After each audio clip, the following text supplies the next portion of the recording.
everyone, and this is Talkin Xbox, and this episode we're going to have a little bit of a change.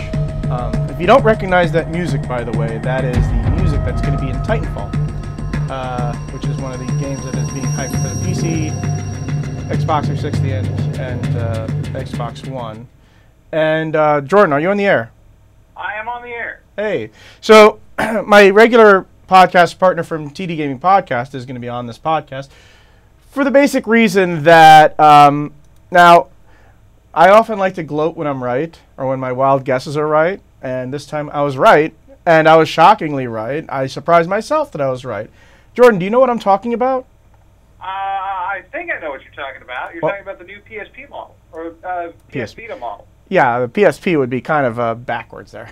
Yeah. But yeah, and the funny thing is, the thing we thought there's going to be number one.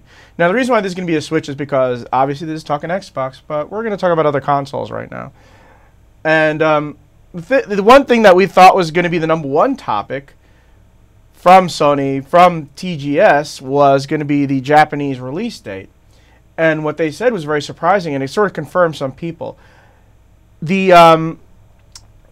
It's now, they said that the PS4 was going to be launching in 2014 in Japan, which is very strange. Although not supremely strange, but telling actually. Jordan? Yeah, it's very, very strange. They're launching at the very end of February in Japan. And the reason for doing so is that they wanted to have a more complete launch title lineup for the Japanese one. Which is actually a nice lie, because that is not why they're doing it. This is being discussed in Games Industry Biz and some other industry sites, and they're now saying that, you know, the PS4 is a Western console.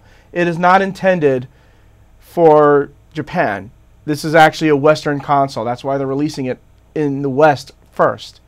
Unlike the usual, in which usually Sony and Nintendo release their new consoles, if not first in Japan, worldwide, release in Japan, for simultaneous.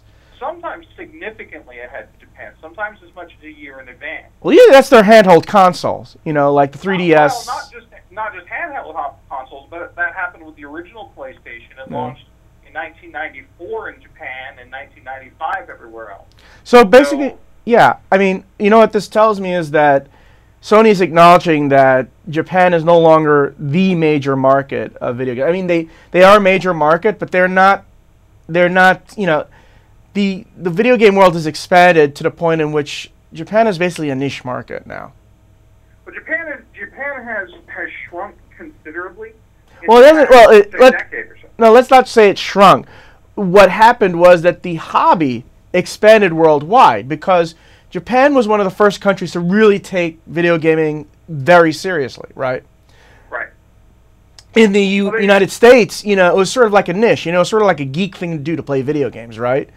While, at least for older people, I mean, young kids were playing video games, right? But now these young 20 years later are now in their 30s and they're buying video games. So it's sort of like, the hobby has grown, but Japan hasn't grown with it. It's remained the same size. Right. The Japanese slice, the overall gaming pie, at its peak was around a quarter of the market. It is now it slipped in the last couple of generations to about 16%, and currently is sitting about 11%. Yeah. So now I only know certain things. There are actually going to be two Vitas coming out. One is, I think it's called the Mini Vita, and it's basically a $95 machine which runs some Vita software, PSP software, and PSN software. But the big thing about it is that you'll be able to stream it onto your TV, or at least have output on your TV. Correct. It's called the Vita TV. Right. It has no screen of its own. Yeah. And it's a box about the size of a cigarette pack, and hooks up through an HDMI port. So the low price. I have to say it like a commercial. The low price of $95, but there are some sacrifices. Like I said, it doesn't play all of Vita games, and I'm not sure why. Can you elaborate? Do you know why? Well, absolutely. The PlayStation Vita has a front-facing and rear-facing camera, and it has a front touch screen and a rear touch screen. Right. So yeah, I get it. Yeah. If it doesn't, if it can't utilize those parts of the thing, so I think maybe it's more like a PSP, PSN type of thing. Right. There are several key games that just plain won't work on the TV without some kind of camera or touchscreen interface. Yeah, and then you have what I guessed on the podcast, if you listen to the podcast. And by the way, if you want to listen to that podcast, it's www.gamingpodcast.net. And this was, I believe, on the podcast recorded on Sunday, and it was a day before TGS Open. I made the guess that they were going to have a smaller form Vita for a lower price, which is also what they released. At least a lot of fancy colors too. You know, I keep telling people, you can resell consoles just by having a different color console. Nintendo's known this for decades. Oh, absolutely. They released what's called the PS Vita 2000, right? And it comes in 6 different colors. Right. So, the PSP 2000 was a leap from the PSP, if I remember correctly. That's correct. The 2000 offered a better screen and allowed for video out, which was probably the #1 requested feature on the original PSP. So how much of a leap is this Vita from the current Vita we know? And by the way, I didn't check. Is this Vita cheaper? It's cheaper. It's about $190 instead of $200, so it's about $10 cheaper. They made a shift from using an OLED screen to using an LCD screen, which actually strikes a lot of people as being a step backwards. The colors look a little bit more washed out. I'm starting to think I'm starting to wonder what if you started flickering on the LCD like you did with the PSP 3000. I haven't heard of any problems like that, but I have seen a side-by-side, the same game running on an original Vita and the new Vita, and the colors do look more washed out on the new. So this is not going to influence you to upgrade like you did with the PSP to the 2000s. It's not enough. I don't see a reason to upgrade. Now, one of the at the same time, I think the Vita TV box is a no-brainer. Right. Now, one of the things that Arthur Geese of Polygon noted on Twitter, which is actually very interesting, is that oh shoot, I lost myself here. Because it's 4 letters, and it's one of those technical terms that By the way, Microsoft apparently is teasing Geometry Wars for the Xbox One, and it's torturing them. Anyways, and I hate the way this thing. Okay, apparently now, one of the concerns about the next generation consoles is HDCP, which is the streaming video protection. DR. Not. Would you say it's DRM or something like that? It is kind of DRM for a video signal. Yes. Right. In order to play back a signal through an HDMI cable, you have to have an HDCP compliant device to display it. Right. Now, the thing is that there's some concern that the PS4 will not allow people to record their streaming game. You know how people for Let's Play and stuff like that can rip what they're playing and as they're streaming and play it. People do it mostly with PC, but you can do it with the Xbox 360. And Major Nelson already reassured, the software that you have with the that you used on the 360 will work with the Xbox One. However, there is some concern from gamers that you won't be able to do that with the PS4. Yeah, and you couldn't do it with the PS3 either through the HDMI port. And the PS3, though, had the workaround of an analog output. You could plug in a component cable and rip whatever you wanted that way. The PlayStation 4 is not going to have an option of a component output. Yeah. So, that raises the question of, well, how are you going to rip video? I think... Well, they already have that. Well, they already have the one that's in-house, basically. Right. I think, but a lot of people are not going to be happy with that. You have the share button, which kind of eliminates that, except the share button on the PlayStation 4 does not allow you to share directly to YouTube. You can share to Facebook, you can share to a couple of other video formats, but if you want to rip the video directly to your hard drive and then convert it and share it to YouTube, that doesn't look like it's going to be possible. So, I don't know how much of an impact that's going to be. I know that, but the thing is that the Let's Play videos have become really big. And I'm tempted to do one for something like Grim Fandango. If I could ever get it to work. You know, I'd have to use my old computer. I don't know if I could rip from my old computer, but you know, there are boxes that will strip out the HDCP compliance, but in the act of doing so, that runs you afoul of the Digital Millennium Copyright Act. So technically, yes, it can be done, but not in a 100% legal, fair use kind of way. Right.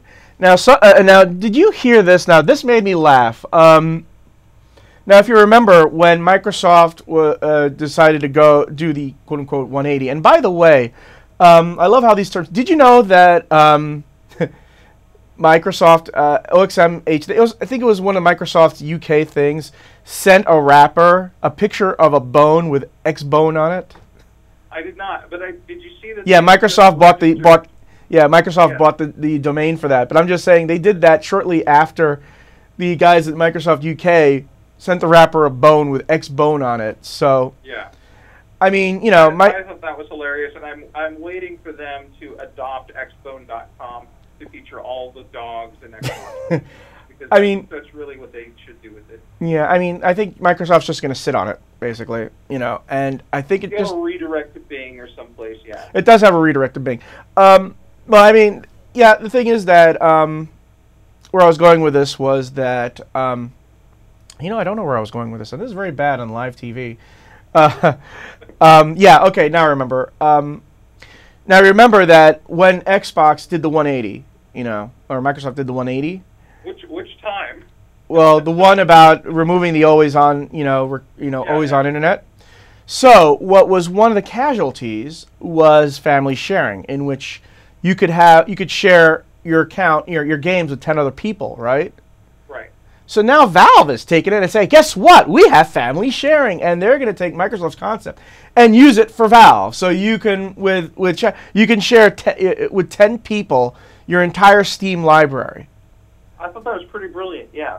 So the only question I have with that is there's a big difference between PC and console. Console has a closed system, right? Right. PC, not so much. And I'm wondering if you share something among 10 people, you can imagine the kind of piracy that you can engender with that. I mean, people already rip off Steam already, but I'm wondering how this is gonna propagate it, if at all. I mean, it's just strange that Valve would say, hey, you know what, that family sharing, and the funny thing is a lot of people are starting to gripe that they don't have the always online for the Xbox One if they wanted that option. And I think at some point Microsoft will have the driveless Xbox One, like in 2 years, which works basically like a PSP Go. I'm just hoping if they do. And that's kind of interesting too that you bring that up, because that's first off, that's something that's been predicted for Microsoft for a very long time. Well, for consoles in general, by the way, not just Microsoft. Consoles in general. Yeah. Not just Microsoft. But and second, that's kind of what Sony did with the Vita TV, right? I mean, they took a console, yeah, stripped out all of the console-ish ports, and all you're left with is a box that hooks up to a TV. Well, that's what they attempted with the PSP Go. But the problem with the PSP Go was that their draconian policy, in which they said, "Oh, you own that game already? Well, sorry, we're not going to give you, That turned people off the PSP Go, because they're not going to upgrade from their PSP to the PSP Go and not be able to take their games with them. Yeah, no way to play your existing content, and that doesn't happen with the Vita TV because it has a Vita card slot on it. Right, and the thing is that if, say, Microsoft was to do it like 2 years from now with the Xbox One, and Sony follows suit with the PS4, once they have driveless consoles, it would be a lot easier to transfer that content over, because in the first place, you have the cloud. Both machines have a cloud, and they will know which games you own. And it would be nice if you decide, you know what, I want to go with the driveless Xbox One. I can deal with having to be always online and all that stuff. And Microsoft and Sony go, okay, well, we know you have these games, so guess what? Those games are going to be automatically installed onto the cloud. And by the way, your save games are already there. That's one way they can do it as well. You have save games, you must have the game. Boom. You can, and I think that's what people would want. I think the trick is with that is being able to determine who has purchased a game versus who has rented a game versus That's who true. borrowed a game. But you know what? That would be easy to do as well. I mean, you already said, why don't you just send in the UMDs? I'm pretty sure that people wouldn't mind say they give them temporary ownership of the game for like a week, and you send in the disc, right? You say, I'm trading in the disc for a digital copy of that game, right? And you have temporary ownership for the game for like a week, and after that week, they say, oh, by the way, we got your disc. We're officially registering as an official owner. You can play it from now till Kingdom Come. So something like that. You can play it from now until we decide to shut the servers down. That's always a danger. That was always the people's fear with Valve. Yeah. And by the way, Valve already addressed that, and it's very clear. They say, well, for one thing, you can burn your games to disk if you want to, but they said if something ever happens to us, we will allow you to burn all of your discs DRM-free onto disk and all that stuff. The funny thing is that DRM is going the way of the dodo anyway. I mean, Dodo Games is doing a lot of sales, and CD Projekt Red is selling all their games, and they're a major publisher without DRM, And, I think publishers are starting to wise up and realize, you know what? DRM's not going to stop anybody, because they're making the assumptions that if pirates can't copy it, they'll pay for it. Pirates, if they can't, let's say the pirates couldn't crack something, right? There's no way for them to crack something.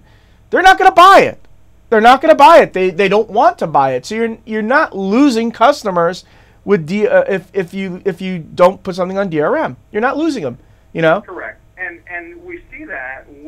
Well, first off, we saw it with the GameCube, which couldn't be cracked because of the weird disc size and the fact that it spun discs backwards. Yeah. The other system that we're seeing that on is the Vita. It's currently impossible to pirate games on the Vita. The Vita is floundering. Yeah. Oh, by the way, you said you were going to be buying the Killzone for Vita. I'm planning on it. Yeah. Yeah. So I need to finish the Killzone triple pack first. Okay. Just so you know, the reviews, they're saying it's extremely gorgeous, and the gameplay is good enough. So yes. There you go. Yes, I've heard that it's the definitive first-person shooter for a handheld. Well, it's good because, for the most part, Killzone sucks. I mean, on the PS2 and the PS3, it just sucked. I mean, it's a very, and I say this, I'm about halfway through the first Killzone. It's a very brown game. Yeah. So we're going to take a break right now. I'm going to show a video of the online mode for Grand Theft Auto 3, which is coming in a few days, and it's like, whoop, it's like, oh wait, Grand Theft Auto 5? And here's the thing, I've been burned by Grand Theft Auto 5 so much. I buy 3, and I say, I'm excited, and then I go, whatever. And then I buy 4, and I think, oh yeah, especially after playing Saints Row, it's like Grand Theft Auto 5 seemed dour and depressing. But now... I've never been a fan of the Grand Theft Auto series. I reviewed Chinatown Wars for the PSP, and I gave it a good review. Yeah, I mean, the handheld games were pretty good. Yeah. I mean, but yeah. In general, mobster-type stuff just doesn't appeal to me. And, I can recognize that it does it well. It does it as good as any game out there. That's just the thing. Grand Theft Auto wasn't really being done that well. For a long time, it was the only one. So it seemed like it was doing it well. But then when other people started doing their open world games, Just Cause, Saints Row, even, well, if you want to lump in the Elder Scrolls, well, they were doing it before, I mean, they're showing you how it could be done well, and I'm hoping that Rockstar figured it out. Now, the online mode is extremely intriguing because basically it's an MMO. It's a open world MMO for the most part. And that's what intrigues me. It might get me to buy Grand Theft Auto 5. I just hope there's something interesting to do, right? Yeah. So right now we're going to show the video for the online mode of Grand Theft Auto. So this is a 3-minute. So you can be silent for 3 minutes and just listen in. Can you watch? Are you able to get the stream?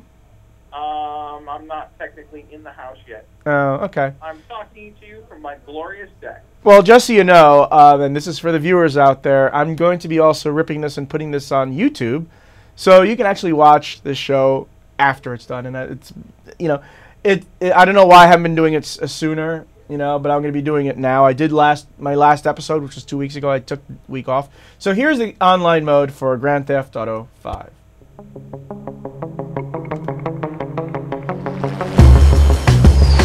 With Grand Theft Auto Online, Rockstar Games is looking to bring the heart of the Grand Theft Auto experience to a living online world with multiple players. Just what you choose to do in that world is up to you. The game combines a persistent and continually expanding world full of personalities. Welcome to paradise. Oh, that was awkward. With a wide array of redesigned mechanics.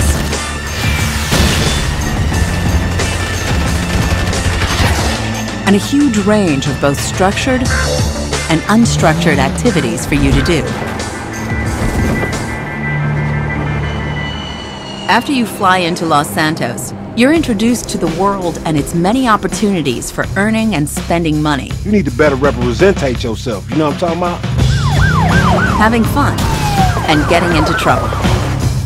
You can run around on your own, making friends and enemies. Or band together and form a crew. Then tackle a heist, rob a liquor store, or compete in classic online modes. Or do much more besides. Complete any job, and you'll make money and earn reputation. Then you can spend petty cash customizing your character, their outfit, weapon of choice, or favorite vehicle. As you make some real money, maybe you can buy an apartment, so friends can stop by and hang out. Or buy a garage, fill it with custom vehicles, and then take them racing by land, air, and sea. Or simply cruise around showing off. Everything you do helps you progress through the world, introducing you to new characters. Now keep your mouth shut about me, you hear? New missions, rewards, and almost limitless opportunities. Rockstar will be constantly developing more content for you to enjoy, but you'll also be able to design your own races and death matches using the content creator. Then you can share them with friends and the world. Or try ones other people have made.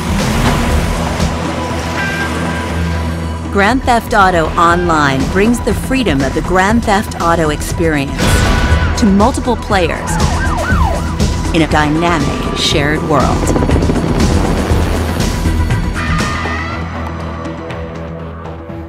Okay, so the thing is that this is probably what APB wanted to be, you know, and like I said, this, you know, I think I would much rather be on the online world than the actual game, because as the trailer stated, unstructured gameplay, you know, where you're not forced to do stuff. And that's what really I didn't like about Grand Theft Auto 3 and 4, where some of the missions were just the silliest things and just difficult to do. I mean, they just did not sing to me. So I would stop. I would never finish the game because it would force me into doing things I really wasn't interested in. Right. And, you know, we saw a little bit of this with PlayStation Home as well, and in PlayStation Home there was just nothing to do. Right, it was a glorified storefront to buy virtual clothing, and that's pretty much all it was. Yeah. So the thing is that, like I said, you know, now they have announced this for Xbox 360 and PS3. NVIDIA has announced the PC version without Rockstar wanting to, because they're going to be including a copy of the PC version with one of their cards, and they accidentally let the cat out of the bag for that. And you know there's going to be an Xbox One and PS4 version of this. From what I understand, I think it was a retailer in Germany leaked PS4 and Xbox One. I didn't even know about that, but that wouldn't be surprising me. But you know what? This makes me glad that GameStop is doing what it's doing, in which you buy the current gen version, and when the next gen version comes, they say, "Oh, here, just take $10 and give it the additional $10. We'll trade it in, and you can have the next gen." I think that's brilliant, and it's also necessary because you probably already noticed there's a lot of reports that sales of some of the EA Sports stuff is down, and the reason for that isn't because they aren't wanted, but because people are just holding off from getting it because they want to get the next gen version. Exactly. There's no point buying the same game twice. Unless you do it and you know, I'm copacetic with that. You know, I mean, I would gladly buy the current gen version of Grand Theft Auto 5 and then just pay the $10 for the next gen version whenever it comes out. And that's the other thing, is that you don't know if there's going to be a next gen version of certain stuff, and then all of a sudden the next gen version pops up. You don't have to feel left out. One thing I do know is that there's a shit ton of 360 and PS3 games still coming out, original games. Well, and you know, that's the claim from both Microsoft and Sony, in that we're not abandoning the current gen. We're going to keep going with the current gen for as long as we can. We'll see how long that actually lasts. I think, you know, what it's going to boil down to is the developers. If the developers abandon the platforms and move on to the next generation, it doesn't matter what Microsoft and Sony want. Were you surprised that Microsoft had this kind of presence at Tokyo Game Show? I mean, they're at Tokyo Game Show, showing off, I think it's 8 games there, and it's surprising to me because, you know, with Microsoft, they've basically said, you know what, Japanese are never going to buy us, but they're actually making a presence there. I think that's Phil Harrison's thing. I think Phil Harrison is having them do this because Phil Harrison is very global in his thinking, and he says, you know, you can't just abandon. You can't just abandon the market, even if it's a market that historically has ignored you. I think, you know, you can't just pretend it doesn't exist. I'm willing to bet you that's really what Zoo Tycoon is for the Xbox One. I think that's basically trying to appeal to the Japanese, because I know the Japanese love that kind of stuff. I do too. I mean, you know, it's nice to see Zoo Tycoon come back. You know, even if it's a console game, you know, it's sort of like, oh, Zoo Tycoon. So, the major announcement today for PC, Xbox 360, and PlayStation 3 is the Game of the Year edition of Dishonored, and we're going to check out on that. Thanks for calling in, Jordan. Not a problem. Have a good night. Okay, see you later. And here is the trailer. Well, not the trailer for the Game of the Year edition, but this is the trailer for the Brigmore Witches, which was released a couple of weeks ago. They don't have a trailer for the Game of the Year edition, so we're just going to show this trailer. Thanks for watching, and we will see you, if not next week, then the week after.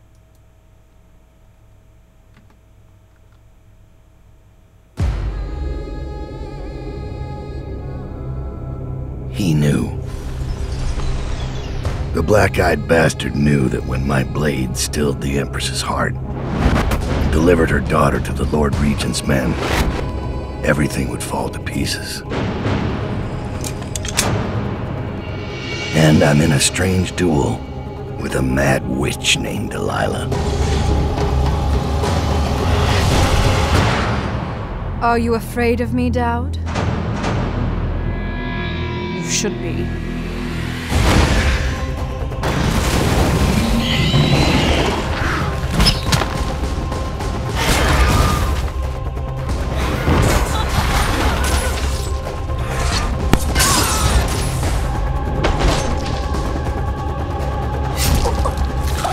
Poor Dowd. His heart was made of glass. All it took was a dead Empress to crack him apart.